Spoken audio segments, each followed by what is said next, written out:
Welcome back. Welcome back. You Sorry dumb about my voice big in old advance. idiots. We're back on our... What'd you say? I said sorry about my voice. It's a little raspy. OKC won. Definitely was rooting for my boys, shouting, cheering real loud, and then all of a sudden. So bear with me. This is what we got to go through. What we're going through. When you party hard. The trials and tribulations. Man, but the raspy NBA voice, though, the finals raspy is- voice, people, I mean, your wife must love it, though. I mean, girls love the raspiness. Like, what, you smoked 10 packs of cigarettes today? I don't feel like you sound like you smoke cigarettes. I feel like it's like the sound of like whenever you're sick. Have you ever seen the Family Guy episode where Peter Griffin gets sick and then Lois is like wanting him every single minute of the day because his voice sounds so deep and nice and sexy? Oh, God. All right. I'm not saying that you're sexy, bro. Stop. Pause. We had the NBA draft last night. That we did. We had the NBA draft. Cooper Flagg goes number 1 overall, of course, to the Dallas Mavericks. So congratulations to Cooper Flagg and everybody else that got drafted in the first round.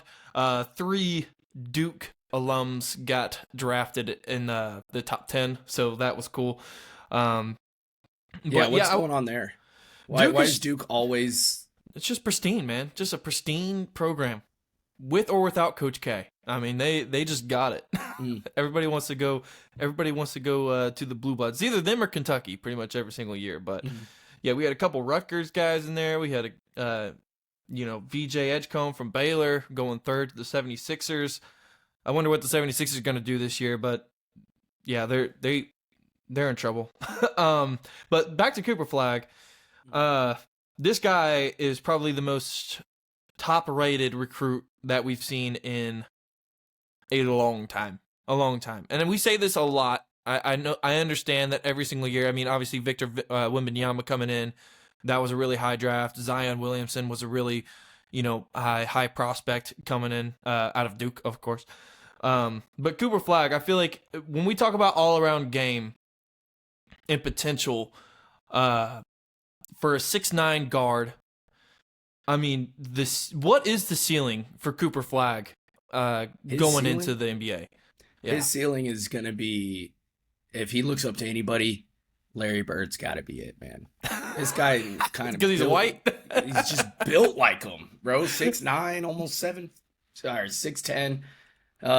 Pulls Needs to up, grow the can mustache. shoot, has the mid-range. Yeah, just grow the mustache out.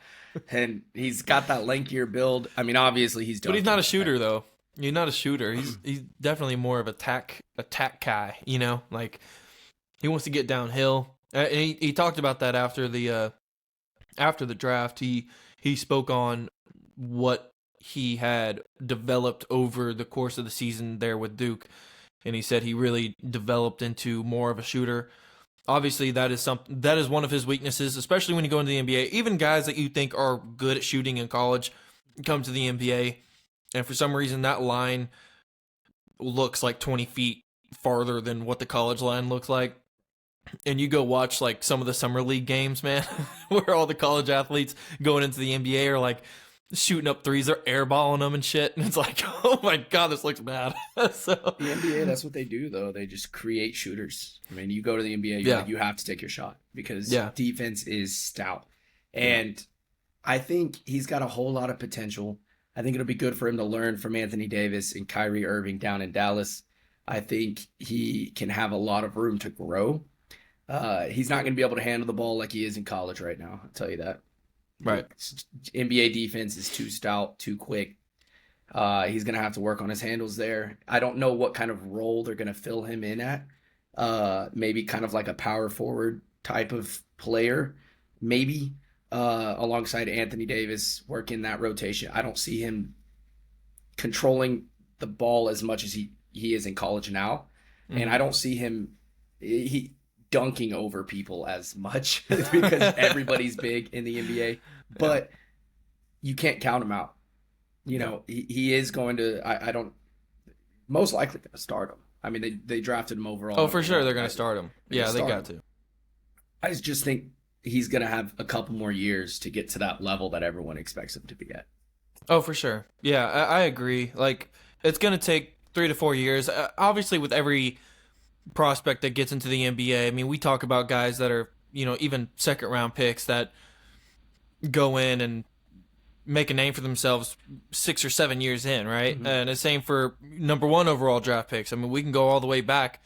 And not every single number 1 pick that we think is going to be good from the very start is good from the very start. I mean, it is what it is, man. It takes them 2 to 3 years to kind of get their footing in the NBA and then become an all-star around the 4th, 5th year, right? Like, I don't expect too much from Cooper this year. I think if he can just develop his footing his first year and learn under good coaching, good developmental coaches, but good nice? Teammates. He's nice. Look nice right now. He's nice. Oh my God, yeah. He's nice, and I expect well-deserved first. If we're talking about a ceiling, man, I think he could be an all-star probably his 4th year in the NBA. Maybe even earlier. I mean, we could be talking about another J-Dub situation where like his 3rd year just completely pops off. I don't expect a Victor Wembanyama. Victor Wembanyama could have literally been in the all-star probably his first year. Yeah. That's how good. But I mean, that's what happens when you're 7'4", 7'5", shooting He's threes. With the Spurs, isn't he? Yeah, with the Spurs, man. Yeah. But that's kind of what happens, man. And the Spurs also got Dylan Harper at the 2nd pick, which was a really, really good pick. But are the Spurs maybe your little spot? Maybe if Victor can stay healthy, man, and play with the aggression that I feel like we're really wanting him to play with, then I could see the Spurs making a little bit of a run. I don't expect them to make a championship run, but I could expect the Spurs, and we can get to this whenever the NBA season starts again, but I could see the Spurs in a world where they're sitting at like the play-in spot or maybe just sneaking into like a 6th seed if all else fails, right, with some of these other teams in the West. But the West is so freaking packed, man, that it's just going to be so hard to compete with teams like the Rockets, who now have Kevin Durant, to compete with another team like the Warriors with Steph Curry, with Oklahoma City. There's just so many teams that are just so dominant in the Western Conference, man, that it's just a tough conference to be in. But the Spurs are a team, like, this will be their 3rd year now with Victor Wembanyama. Now they got a really, high draft pick and Dylan Harper, and who knows what's going to happen there. Maybe we'll see them in the playoff, or maybe just the play-in. But that'll be exciting to see. But Cooper Flagg's ceiling, all-star, I would say maybe 3rd or 4th year. Possibly NBA champion later on down the road. We'll see what happens with his development process. But other than that, man, I really don't know. But we're talking about a guy who is now going to be alongside with Kyrie Irving, who just signed a 3-year, $119 million contract after declining his $43 million player option that he had for this year. Do you think that was smart from Kyrie Irving, or do you think he should have maybe taken the 43? I think it was smart. Yeah, me too. I think, what? I understand. You said it was a 3-year over 119 mil. Yeah. Or just 43 million. Yeah. Up front for 1 year. So he took a little bit of a cut. Right. But he secured a bag, you know what I mean? Yeah, he secured a bag, and he secured himself in the league for the next 3 years. I mean, what's he got going on? Torn ACL? Achilles? Yeah, torn ACL. Yep. He's got a torn ACL. You're expected to come back January, February of 2027 or 2026. 26. Yeah. So there goes your first year. There goes your 1 year of 43 mil. You know what I'm saying? You need to have more security. Now, you got to think about it. Did he want to stay in Dallas? I think so. I mean, otherwise, I feel like he would have probably tried to he had the option to leave. Right. And he decided to stay. He decided to sign with the Dallas Mavericks for another 3 years. Mm-hmm. And again, I don't know how many other teams really wanted him because of the injury. And with those types of injuries, like we talked about with Tyrese Halliburton, like you don't know exactly how they're going to look whenever they get back from injury, right? Some guys come out and they look even better than they were before. Kevin Durant, for example. We talk about football. Adrian Peterson, when he tore up his knee, he comes back the next season and rushes over. He damn near breaks the rushing single season rushing record in yards after the year he tore his whole knee up, right? So it happens in sports, man. Like, these injuries happen, but it always just depends on how the player responds whenever they come back from these injuries. Right. I have no doubt that Kyrie Irving will come back and look just like Kyrie Irving was, right? Well, here's Or my if not question. better. Was it a $43 million contract in the beginning, and then they revised it? No, it was a player option. So essentially what that means is that he had the option to either take the $43 million and stay with the team, or the option to leave to go to another team. So where did this $119 million for 3 years come in? Just now, because he had the player option. So he's like, okay, I'll stay, but let's revise the contract essentially and be like, hey, let's, instead of, this $43 million player option and staying here for another year, I'm not going to take the 43, but I'll take a little bit of a cut, 3 years, $119 million, and secure my bag. Because here's the thing too, like, with the injury, again, we don't know how he's going to look. I expect him to come back and look good, but you can't promise that. You can't promise that he's going to come back and just look like all-star level Kyrie Irving again. And then on top of that, he's getting old. He's getting older, right? And if you're securing a bag for 3 years, that means like you're still going to get paid. And so no matter how badly you play, or good, but for example, if he did play bad, at least he's still getting his money's worth, right? Like, he's like, I've had a bad couple seasons. Like, I only played not even half the season for this next season because he's not going to come back till probably January, February. Right. And then next season, who's to say after this next year, if he were to take that 43 mil player option, he comes back and he's not like what he was, right? Who's to say he doesn't not get picked up? Because I guarantee you he's going to get traded, or he's going to go somewhere as a free agent, and he's going to go and secure, but it's not going to be as much as it would have been here because now he's not playing as well and he's not performing, and he may not even start. He may be or gets injured again behind Halliburton. Exactly. Yeah. So like a very, very decent player, but also not having the same impact that they did. And so for him to take the 3 year is just smart. Because you talk about examples like Derrick Rose, man. Won an MVP at 23 years old, the youngest MVP ever. Goes out, I think it was maybe the next season, tears his ACL. Yeah. Comes back the next season, tears it again. You ever Comes back the next season, tears it again. It's like, oh my God. And he like cannot stay on the court. And it's a tragedy because Derrick Rose was actually one of my favorite players to watch whenever I was growing up, man. He was so electric. I'm not even a Bulls fan, man, but I had to catch every Bulls game just because of Derrick Rose. You ever seen that meme? Where which it's one? Like, it goes, hey, ladies, if you want to know a conversation that your husband may have a huge, elaborate scheme on, just ask him, hey, babe, tell me a little bit about prime Derrick Rose. And then you got, like, the guy, and he's like, oh, D-Rose. You ain't ready for this conversation, man. And he like sits up and he's like, prime Derrick Rose, and he just spits out. I'm turning on YouTube right now.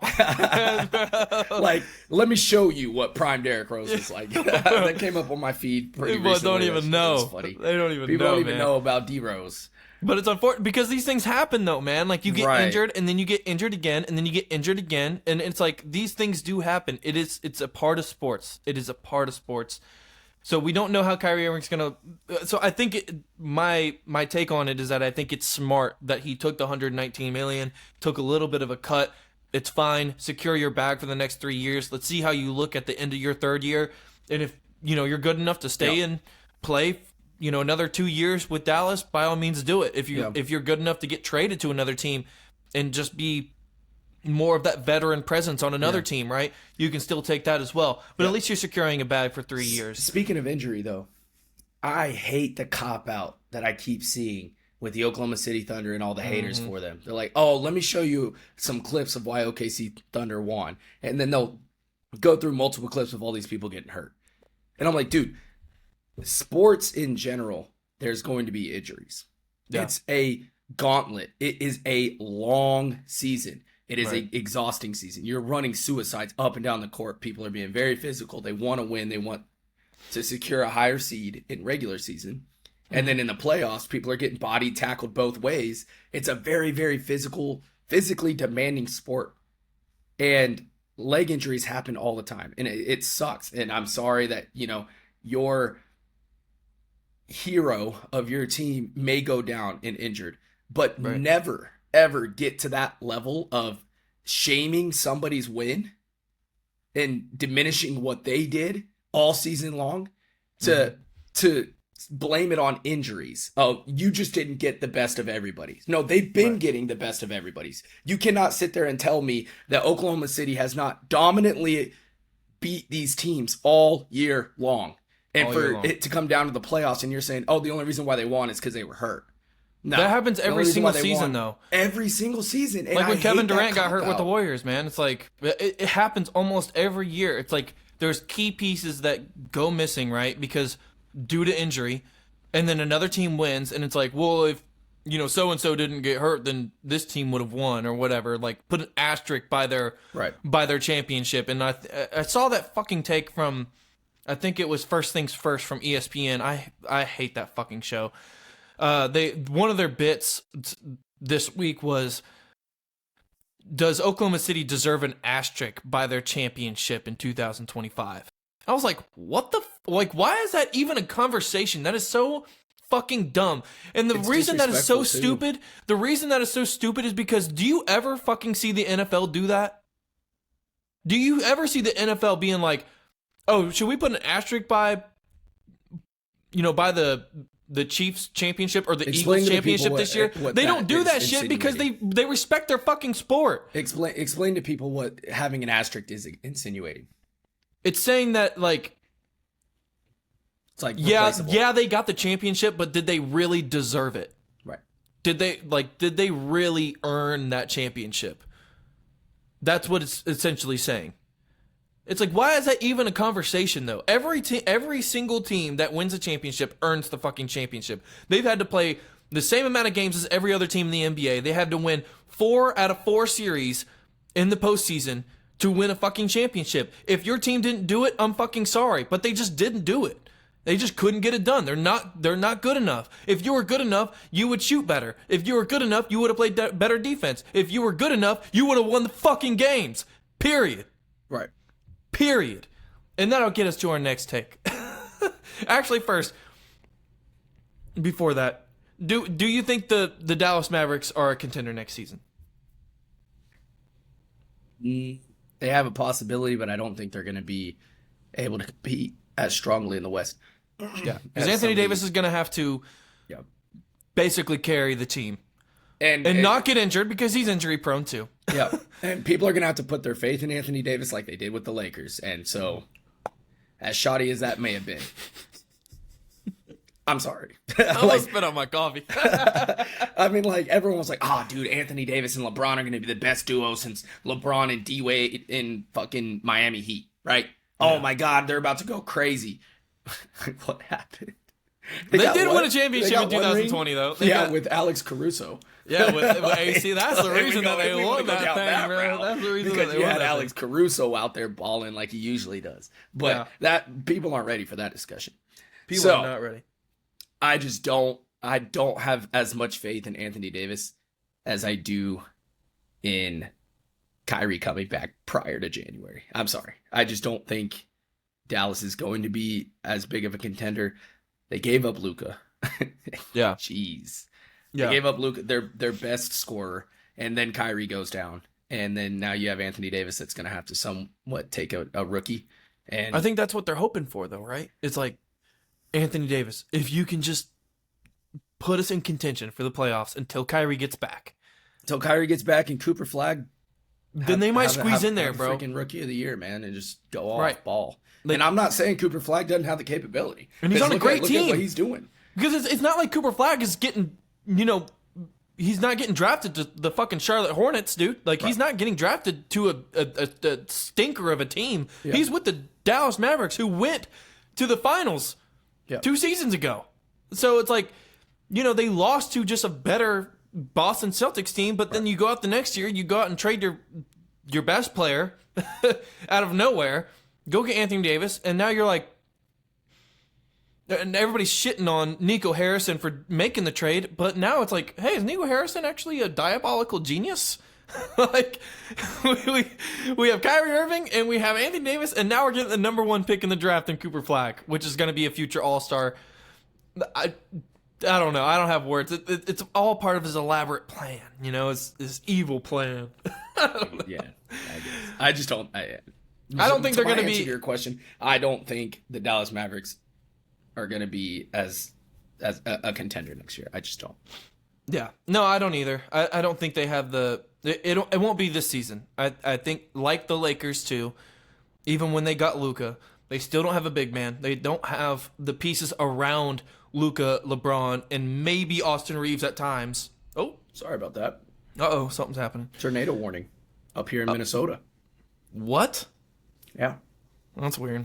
It's crazy, actually. They don't... Yeah, it's not like tornadoes in Oklahoma, man, I'm telling you. Like, tornado warning, you can sit there outside and be like, wow, I see a little bit of clouds out there. Tornado warning in Oklahoma is like, get out, boys! Bunker down!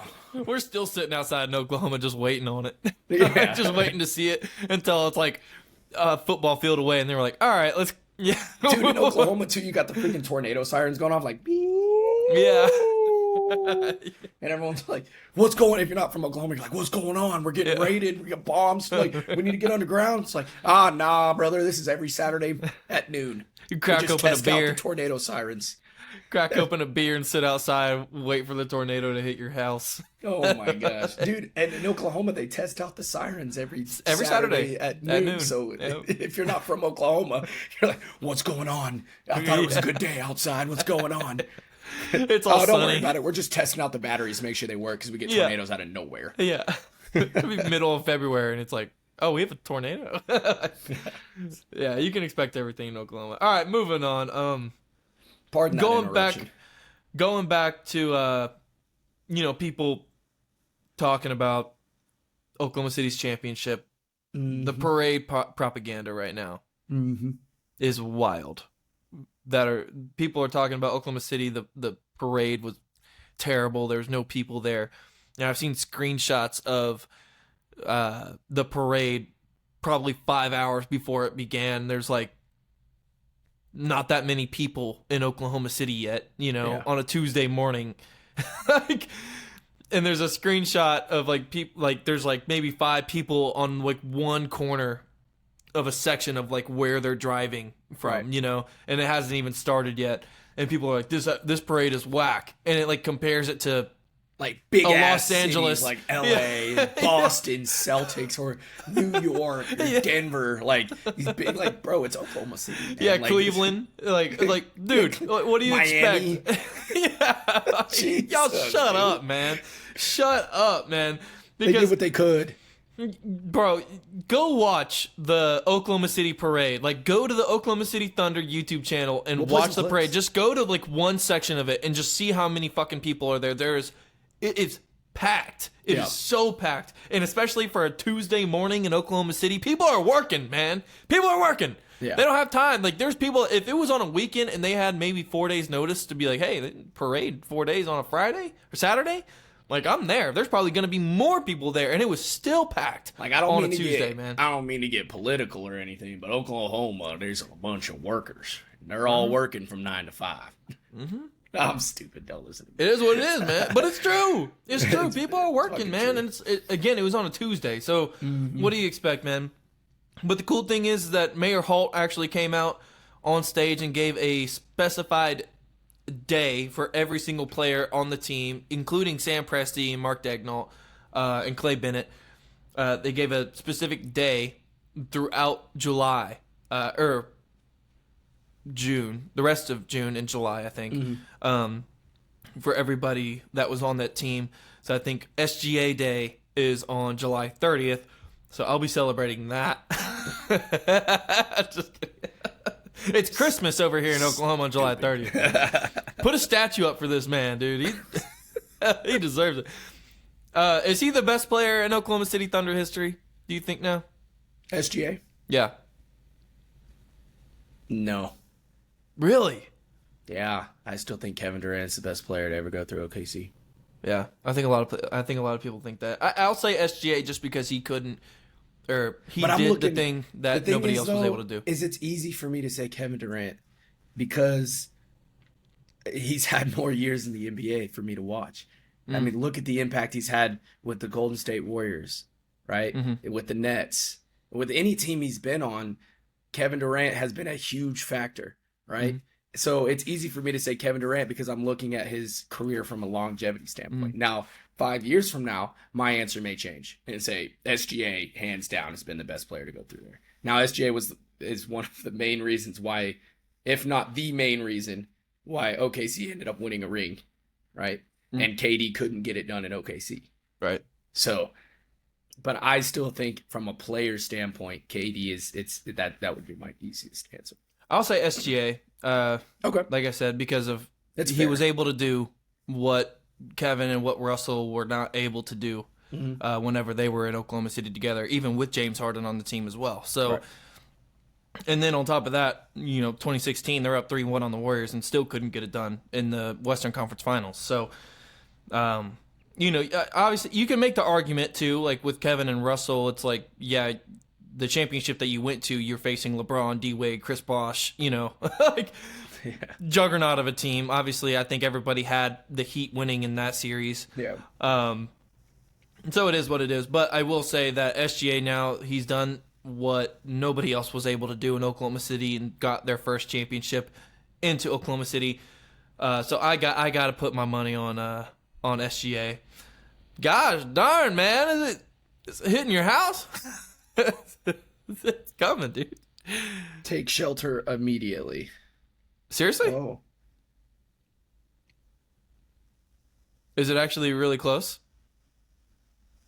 Yeah. You should look out your window right now. Give me 1 second. Okay. Quick pause. All right. Thank you for your patience. Jeez. Slight tornado warning up here in Minnesota, but not anything I haven't seen in Oklahoma. So I don't want to diminish anybody's heartfelts that have been through tornadoes and tragedies happen. So keeping an eye on it, praying that everybody here stays safe during these hard times, but we will continue. Jordan dies. You see me like, alive. like dragged out oh, here. Jesus. Oh, God.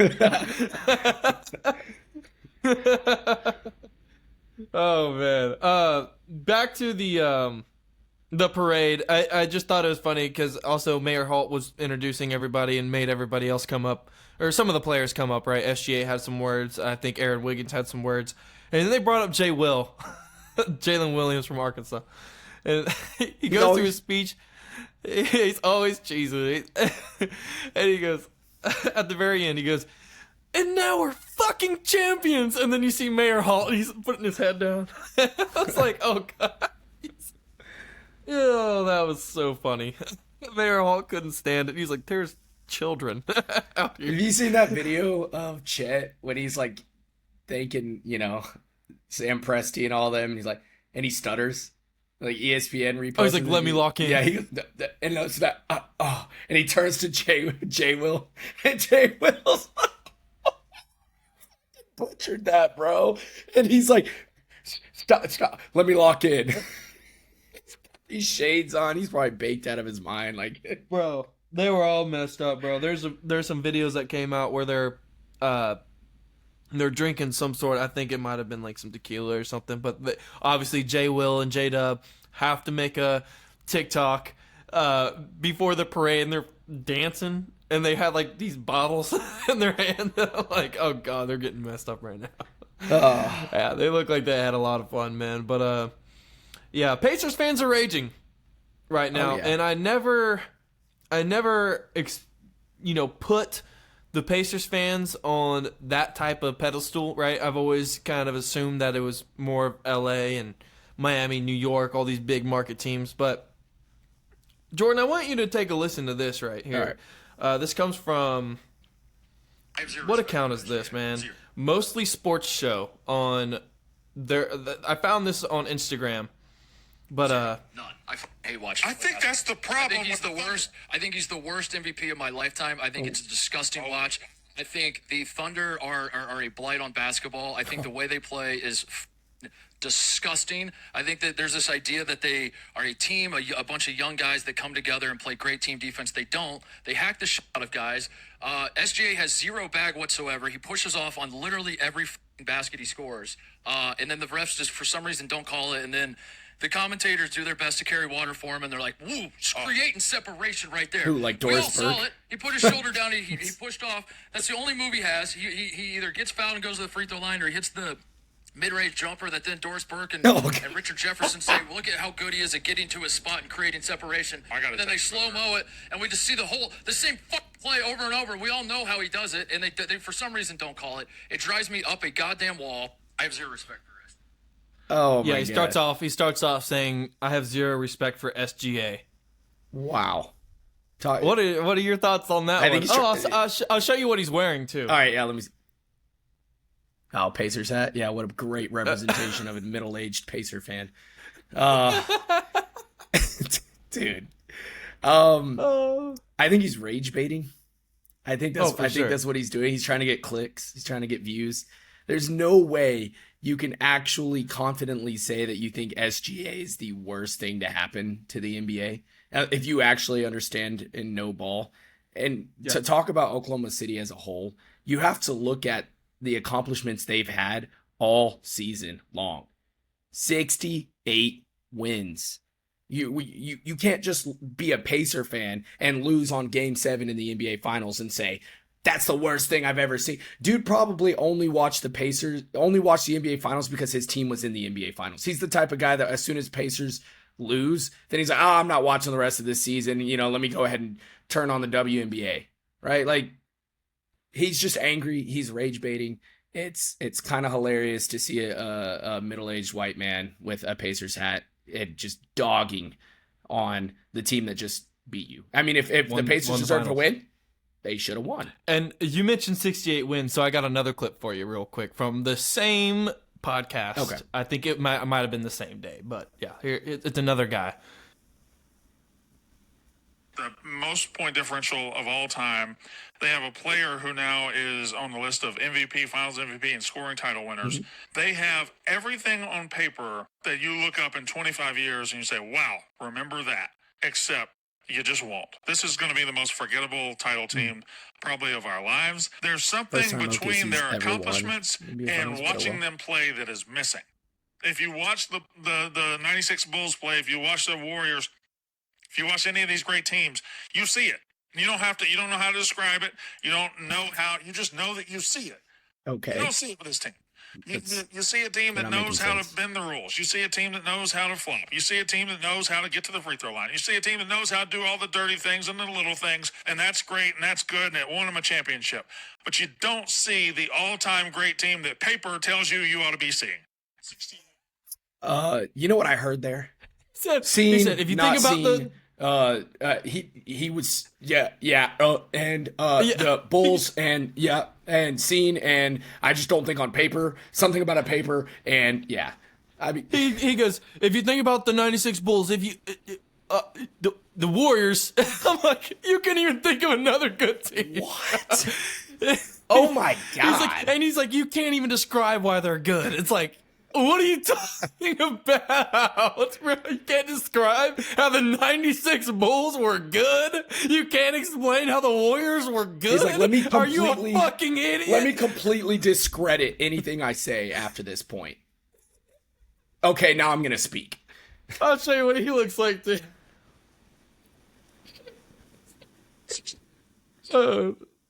Oh, yeah. Oh, yeah. He's the type of guy that thinks Diet Coke is good for him, still eats fucking Big Macs all day long. He's like, as long as I got a Diet Coke, I think I'm pretty healthy. You fucking idiot. Get the fuck out of here, pussy. Oh my Santa God. with no beard, man. You look like without the long beard. Oh my God, dude. It's just so funny, man. It's like, how low do you have to be in your life to just not even congratulate a team that won? I mean, that's rule one.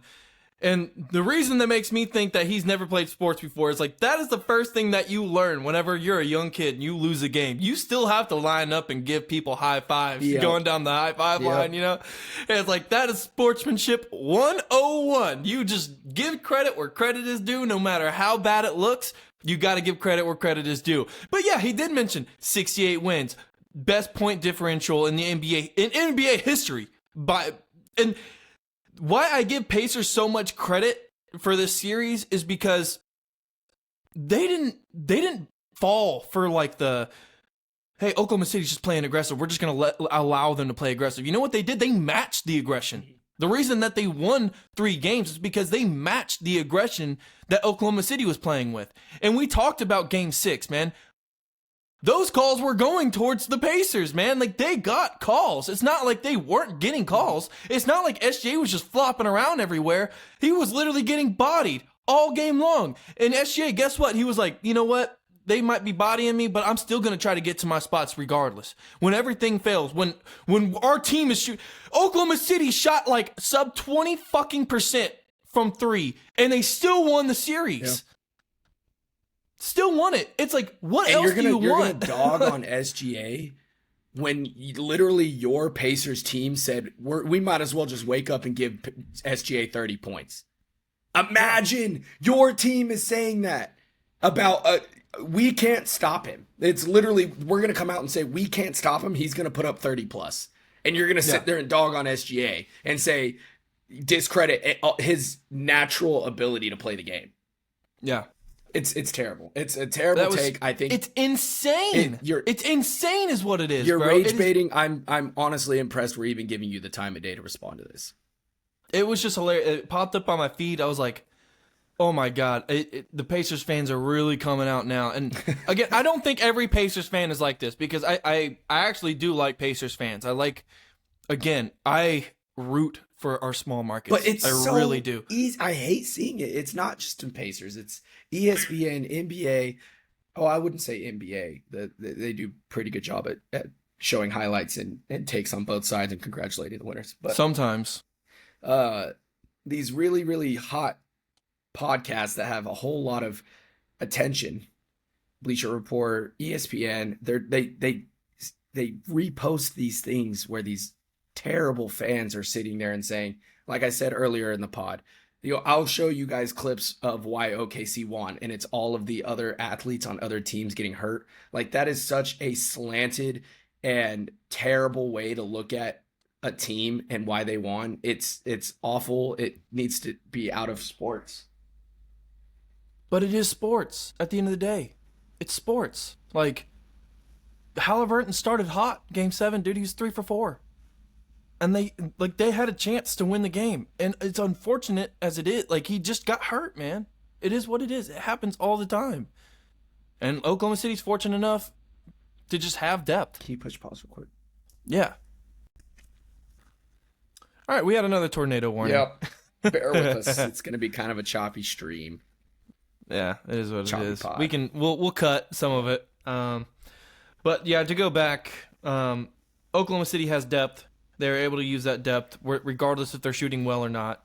They were able to step up in the moments that they needed to, and it's just unfortunate that Tyrese Halliburton had to go down when he did, because he did start really hot. But this happens in sports all the time. But you should never discredit. What else can you do? You should never discredit. But regardless, the team that won and say this is the worst that it's ever been and la-di-da-da-da, unwatchable, unmemorable, like, you're just being inconsiderate and you're being a sore loser. And I think you're rage baiting, and you're just looking for clicks. You're just looking for people to comment back and fight you on it. And ultimately, it just makes your channel look bad. I know I've had... And you as a person. Yeah. I know I've had some hot takes on some players that I don't think perform very well and kind of challenge how they're performing. But when they go down, I had not like Tyrese Halliburton. I had nothing but my prayers out to him and his family. That is a tough injury to go through. Mm-hmm. And I never wish that upon anybody or on any team to go through that just to win. And if you are stooping down that low, it's a poor representation of your channel. But what else is really messed up here, bro, is that we talk about Oklahoma City and the most memorable things that happened to Oklahoma City. What is the most memorable thing before the championship that's ever happened? Memorial bombing. Bombing. I mean, we weren't alive for it, but that is the most memorable thing. Good or bad, obviously bad, but the recovery efforts after that is It was like when half everybody. the city, man. There's still more than buildings that. Like the entire state, like everybody came together, and anybody that got through it. I mean, everybody was remorsing with one another, right? And we've seen the videos. I mean, there's a new thing on Netflix. If you guys don't know about the memorial bombing, you guys should go watch it on Netflix. I think there's some stuff on YouTube as well, but it's worth a watch and to learn about for Oklahoma City's history. But even when the players get drafted to Oklahoma City, I think one of the first things that they do for the players is take them to the memorial, the museum, where they had some of the materials and stuff, and I've been there. It's very deep, very deep. But after that, it's the championship, man. It is like something that everybody can celebrate as well. We don't have pro sports, man, and we don't know what it feels like to win a championship. The only pro sports we really don't. team we have here. Exactly. Yep. And like, yeah, we can talk about like Oklahoma winning national championships, you know, for the college, football team, right? We can talk about the wrestling, OSU wrestling, right? But it's like, but you're still kind of sided on that, right? Like, I'm an OU fan. My other friends are OSU fans. Some guys are probably Texas fans or Texas A&M or wherever, right? Arkansas. But those are still separate, right? But Oklahoma City is all one. The Thunder is all one. Everybody comes together and roots for Oklahoma City. Whether you're an OU fan, OSU fan, wherever you went to college, if you live in Oklahoma City, you root for Oklahoma City. And this is the most memorable thing to ever happen to the city, right? Where everybody got to come together and actually celebrate with one another together. And I think that's super special for the city. And for them to just kind of just dismiss that and discredit that and be like, this is the most forgettable thing that's like the most forgettable championship ever. No, it's not, buddy. No, it's not. And you're absolutely wrong. You are 120% wrong. This is the most memorable thing to ever happen to the city. And I'll end with that. All right, on to the next. End with that. Let's talk football. But speaking of Oklahoma Let's City. talk football. No. Before we get to that, what does Oklahoma City have to do to repeat for next season? Because they're not making any trades, I don't think. And we haven't had a repeat since the 2017-2018 Warriors, where they won back-to-back. They got to hone in because they can shoot the ball. I just think they need to work on shooting percentages. Consistencies, yeah. They're just going to have to shoot the ball lights out under intense pressure. They just have to. Yeah. I mean, how do you mimic that? How do you mimic that in practice? Because they all can shoot, and when they're shooting around and everything, like it's not. You can't just throw defense in them. It's just moments like that they have to hunker down. Yeah, no, I agree. I guess we'll see what happens with the offseason. Obviously, there's going to be more trades. Obviously, the draft just happened, so we'll see what other teams kind of develop around. I don't think there's a specific way to mimic Oklahoma City because you start to see that in the NBA where a team starts to do something and a lot of other teams start to mimic that to try to beat that team. But it's really hard to mimic Oklahoma City because they just have so much depth and so many defensive guys. And you have like 22, 23-year-olds that are just so locked in defensively where I don't think that's the name of the game in basketball, especially for young players. You can't just ask a young guy to just lock in defensively. Like it's a really, really hard skill to have. And Oklahoma City has just done a really good job about drafting the right guys to get into their building, guys that are all about the team and obviously focus solely on the defensive end. And then the shooting and all that stuff overcomes, I meant to say comes over time. But yeah, I agree. And I would like to see the development of J-Dub and Chet in their fourth year. And some of the, like Aaron Wiggins, I wonder if he takes another step, if Cason Wallace takes another step in his third year. It's going to be really hard. It's going to be really hard to compete with this team. So I'm not going to make any predictions now, but I expect Oklahoma City to do really well next season. And I would like to see what other teams do for their trades in their off season, what head coaches come in, what other players come in, new staff, right? New coaching staff. What other teams do to try to maybe beat this team? Because as of right now, if everything stayed as it was, I think Oklahoma City maybe probably repeats. But let's now move on to Aaron Rodgers and in the NFL, right? This is Aaron Rodgers' final year, buddy. Yep. What did he say on the Pat McAfee show? He goes, well, I think they started out with, this probably will be my final year, hinted at the final year situation. And then he went on to saying that he wants to finish with love, fun, and peace. What do you make of that comment? I am so sorry, Steelers fans. You do not bet on this guy winning it all for you. This ain't your year.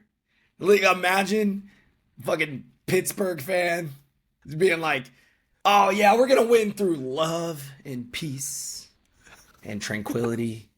We're gonna win the Super Bowl Sunday. Peace, love, and tranquility. What the fuck? I'm sorry.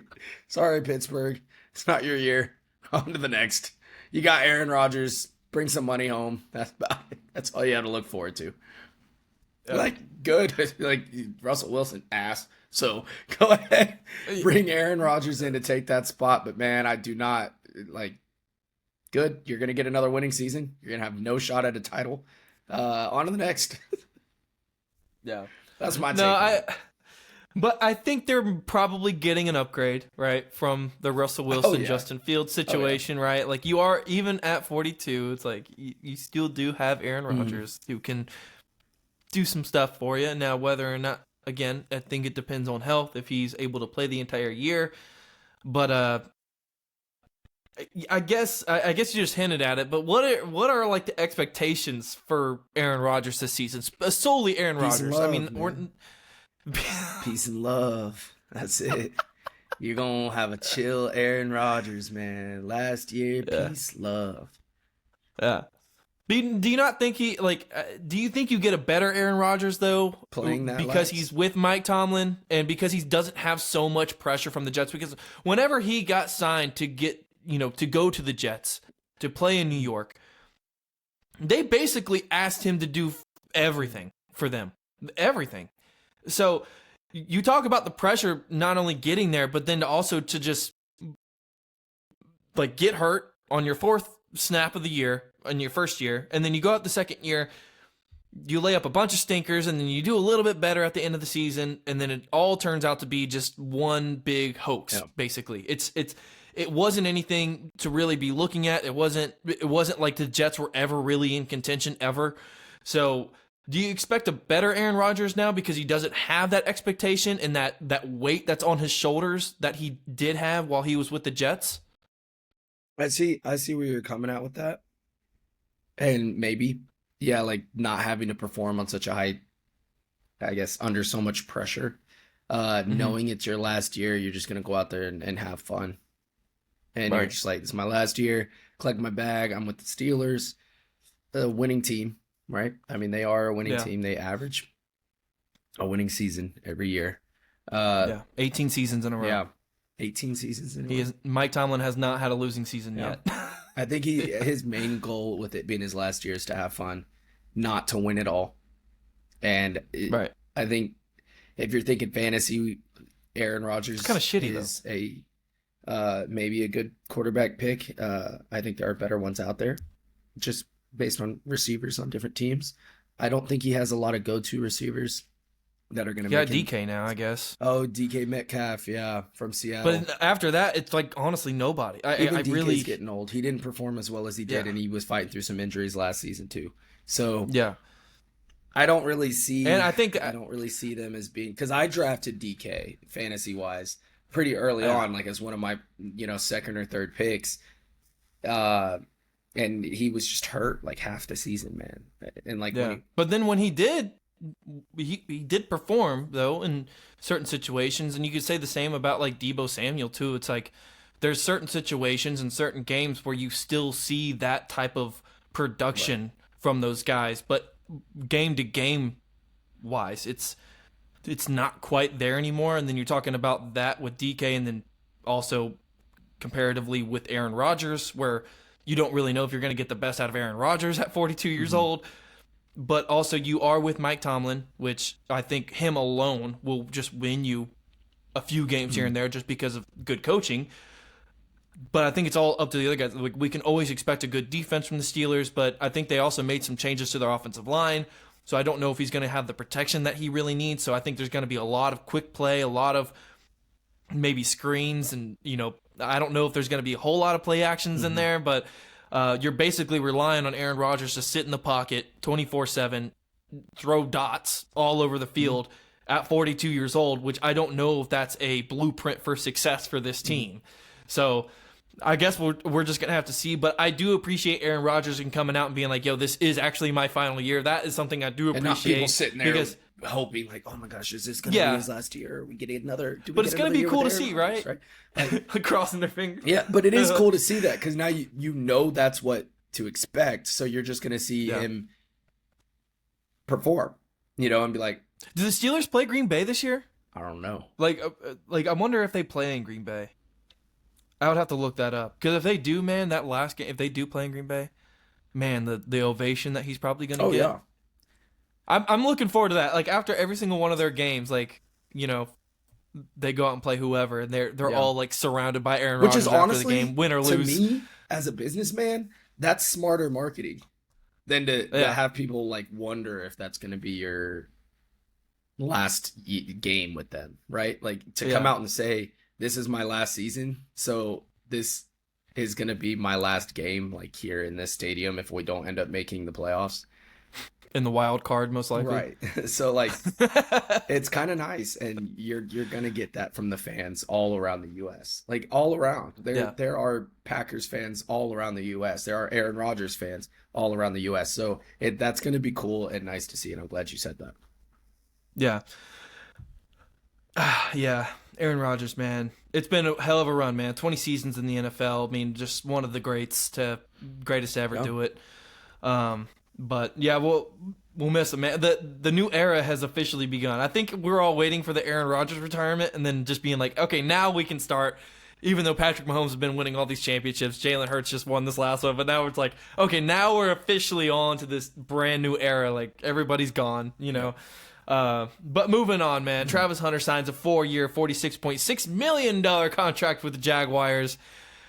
And then on X, I think the Jaguars social media, they posted, we have officially signed Travis Hunter, the wide receiver. And then the next post, we have officially signed defensive back, Travis Hunter. They signed both of them. There's 2 Travis Hunters out there. Do we expect more offense or defense from Travis Hunter this year? I think the answer is pretty obvious, but I think a lot of people want to know. Oh, man, I hope to see more defense, man. I hope to see it. Just for his own health, but I know they're going to come. He's going to go swinging out there with his 40 time, jumping over. I don't know. What do you think? I don't know either, man. Well, it's obviously going to be more offense. Right. That is. Got Trevor Lawrence slinging the ball to him. Trevor Lawrence. I really root for Trevor Lawrence too, man. I mean, his rookie season was great, and I think they just have so many coaching problems over there. I think this might be their 3rd or 4th head coach since he's been drafted. So I expect more from them. I think they just got a new offensive coordinator as well. But a lot of things last year, they were super stagnant. Like, just simple things like 12-yard dig. Like, get the fucking 12 yards. You know what I mean? Like, people are cutting off. Like, they didn't know, like, the length of their routes. Like, to get the spreading out, on the field, to get the right leverage. It was just terrible. It's just terrible. Like, misreads all over the field. I think they just really have to dumb things down again, get back to the basics, just like how it was Trevor Lawrence's first year in the league. And then I think you're going to get, because Trevor Lawrence can sling the damn rock, man. Like, he can sling that thing, and he can run. So I think if you just dumb down the offense a little bit and not ask so much and not make your offense so damn complicated, then I think you could probably get more production out of them. Right. So now it's like, yeah, you got Travis Hunter. So I think they would need more help on the offensive end with Travis out there. But I think defensively, I think if they throw maybe just a dime package out there, right, where they put in an extra defensive back every now and then on 3rd and longs, maybe it's end of the game, it's 4th and long or whatever it is, right? I think that I see a lot of formations where Travis Hunter can come in, right? Or if a guy gets banged up a little bit, like one of their corners gets banged up, he can come in, step in for a play or two, let that guy come back in, get his rest, get his water, and he can come in and kind of fill that role because he can do both. But I truly do expect more offense from him. I think they need the help offensively. For receivers, do you think they're going to fit him as a slot? You think they're going to run him as a 1? What do you think? I don't know, man. He's just so good at every single route in the route tree. It's just what we were talking about with Cooper Flagg. Is you look good in college until you get to the league. Exactly. And I won't even compare the two because the two sports are way different, right? But I think Travis Hunter, because of how agile and athletic he is, I think he could play a lot of positions. He's just one of those guys that, like, you can put him at an X, right? And as your number 1, you can put him on, the far side of the field and he can go get open. You can put him in a slot and he can run out routes. He can run corners. He can run the sails, right? He can run a post route. He can get over the top of people. And on top of that, his catching ability from every single angle is just incredible, right? Like, he can go over the top of guys. He can look the ball in and grab it low. Like, if he can grab it even double covered, triple covered sometimes. And then on top of that, his yak, right? His yards after the catch is just phenomenal. Like, he'll catch the ball and make a couple moves, man. He might be out the gates.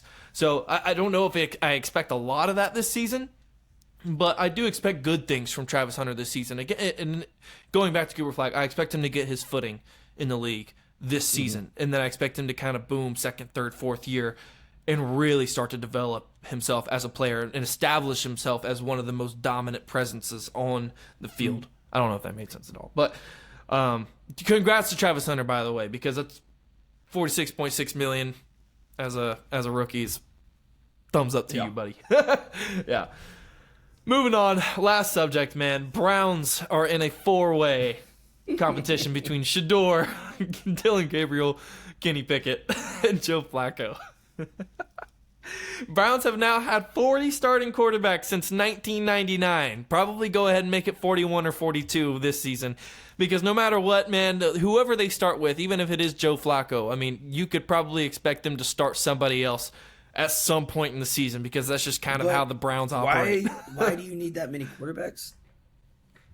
They just have them, man. I mean, like, you got Joe Flacco, who was the comeback player of the year last season. Was it last season or the year before? I think it was last season. Season before that, he had Anthony Richardson. But starting last season. Like, it's good to be in a position where you have a lot of options, but I think it becomes a problem if you wait too late to decide on a quarterback, because right now I think they're giving more reps to the rookies to kind of get their footing into, like, the OTAs that they're having right now, just to get a little bit more comfortable. So I don't think you win any positions or win especially a quarterback position. You don't win that in OTAs. Like 40, 41? He's 41, I believe. But do you think anybody loses? Because I don't think you win a job this early, but do you think any of these quarterbacks maybe just lose the job this early in the season? In the offseason, I should say. The Browns are going to do whatever the fuck they want to do. I don't really know much. I know that Joe Flacco is like the old man of the group, and they're just going to kind of center it around him. Would it be smart to just fall back on him, though, if all else fails? I think it'd be smart to start with him and then figure out what happens from there.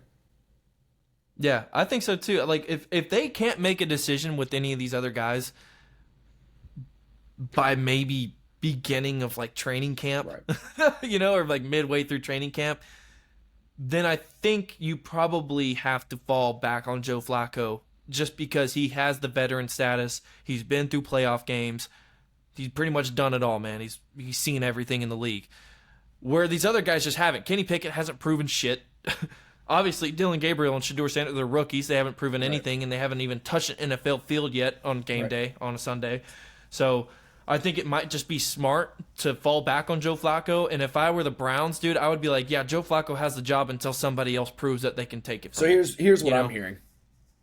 If you're playing fantasy with your friends this year, convince them to pick up any of the Browns quarterbacks because we don't know what the fuck who's going to get what playing time. So if somebody's got a trade coming up, I don't know, but don't pick up Joe Flacco. Don't pick up Shedeur. Don't pick up any of them, bro, because they are not going to get the playing time consistently that you would like. Pick up a solid quarterback like Baker Mayfield or Mahomes, Lamar, obviously. Joe. Or Josh. Josh Allen.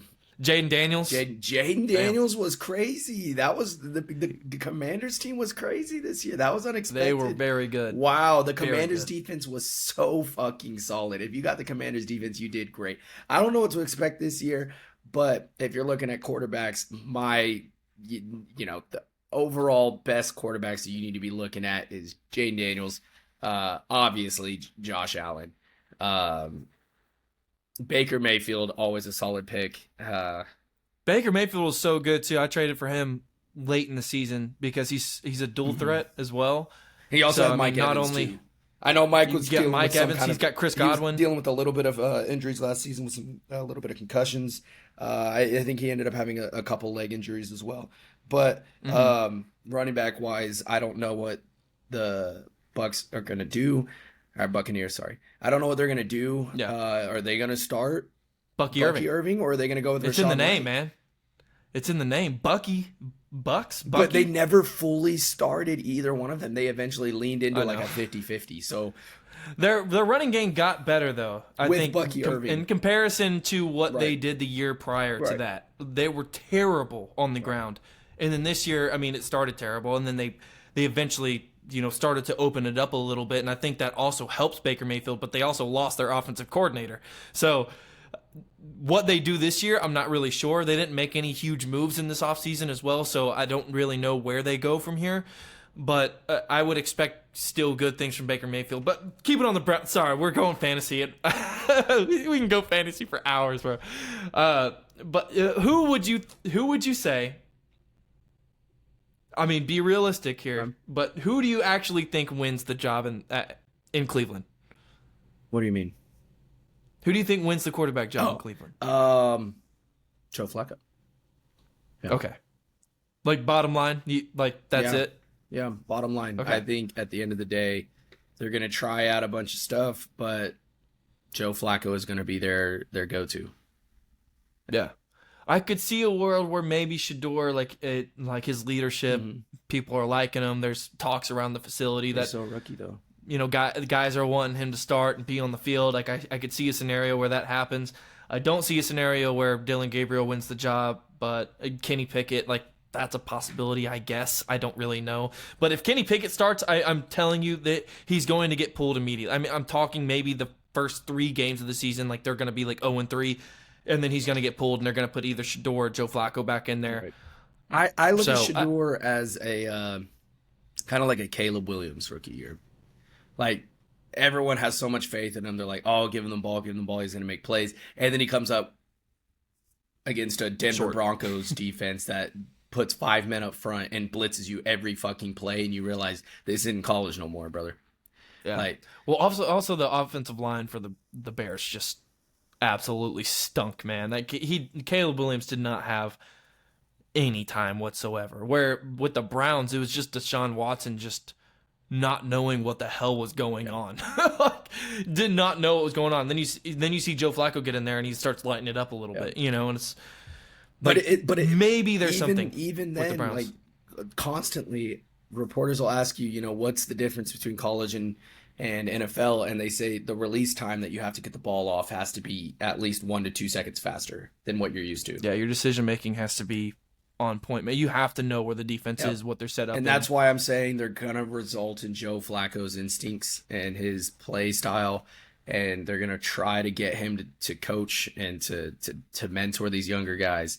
But I think they're ultimately gonna rely back on. Yeah, like what you said, Joe Flacco. Yeah, they have to. I think because you can't go 3-8 and then Right. continue losing after that point. You can't have that, because then at that point, your job is up for grabs, like as a head coach. Yeah. Like, you're looking at getting replaced if you're having that bad of a team. Which sucks because Browns' defense is always pretty solid. And their offense is just always terrible. And it seems like the Browns always do things right. It's shoddy. They make a lot of the right moves, and the most important move that they make every single season that they continuously get wrong is their quarterback. Every single season, and that's that's why they get shitted Jameis on Winston didn't every do single season. that bad last season, though. That was with the Browns, right? Jameis Winston. What? Yeah. But Joe Flacco got in there. Last season, Joe Flacco's with the Colts. Oh yeah, the season before that, Joe Flacco was at the Browns, I think, because he went to the Colts and then he came back. Didn't that happen? I don't know. I have to Jameis Winston my was the brain quarterback is... for the Browns last year, and he did pretty all right. He did pretty decent. Jameis. He did. I mean, he didn't do terrible. I don't. The Browns are always shit, man.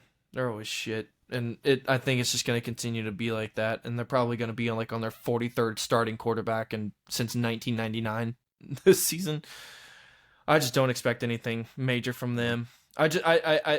They should have just stuck with Baker Mayfield, and they should have just left it. Hell no, I like Baker Baker in Tampa.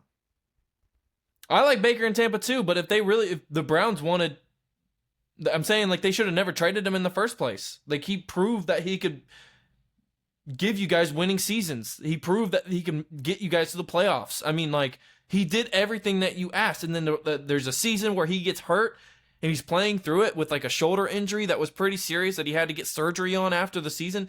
And then after that, you just get rid of him because he's hurt. It's man, what are we doing? What? He got you guys to the playoffs. Man. And we're trading him after just one season where he was just hurt. It doesn't make any sense. They have to make... man, the Browns suck. Yeah. I mean, they're not going to be good by any means. It's just what's going on right now. I have more faith that the Steelers are going to have a better season than the Browns. So, yeah, I wouldn't say that's a hot take at all. So I'm excited to see what else happens, what else gets released. But ultimately, we're past our hour mark. We've been going for 2 hours now. Here we talked about the NBA draft, hot takes with the Oklahoma City Thunder and Pacers fans. We talked about Aaron Rodgers with the Steelers, and now Joe Flacco with a foursome in the Browns. So, foursome. Yeah, that's about it. Take us away with the socials, bro. If you liked what you heard here today, other than my incredibly raspy voice, you can listen to us on YouTube and Spotify, Past Our Prime. Check out our Instagram and TikTok page where we post almost every day. We try to keep it up. Past Our Prime 25. That's Past Our Prime 25. Go ahead and show some love, like, subscribe, do all that jazz, and we'll see you next time. See you guys next time. Probably be here back in 2 or 3 days. We'll see what happens between then. But until then, be easy. Peace. Take care.